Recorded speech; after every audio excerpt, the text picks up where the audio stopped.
এইখানে তোর দাদির কবর ডালিম গাছের তলে, 30 বছর ভিজায় রেখেছি দুই নয়নের জলে। এতটুকু তারে ঘরে এনেছিনু, সোনার মতো মুখ, পুতুলের বিয়া ভেঙে গেল বলে কেঁদে ভাসাইত বুক। এখানে ওখানে ঘুরিয়া ফিরিত ভেবে হইতাম সারা, সারা বাড়ি ভরি এত সোনা মোর সরায়ে দিল কারা।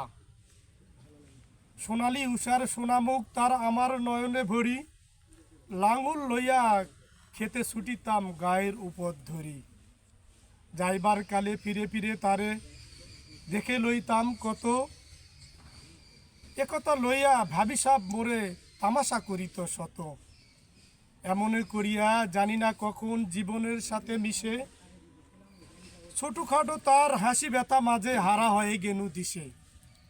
বাপের বাড়ি যাইবার কালে কহিয়া ধরিত পা, আমারে দেখিতে যাইও কিন্তু উজানতলির গা। শাপলার হাটে তরমুজ বেশি 2 পয়সা করি দেরি, পুতির মালার 1 ছড়া নিতে কখনো হতো না দেরি।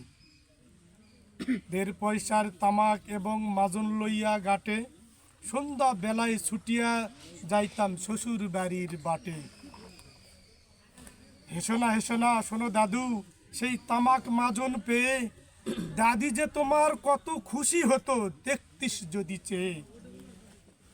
পথ পানে চেয়ে আমি যে হেতাই কেঁদে মরি আখি জলে, আমারে সারিয়া এত ব্যথা যার কেমন করিয়া হাই, কবর দেশেতে ঘুমায়ে রয়েছে নিঝুম নিরালায়।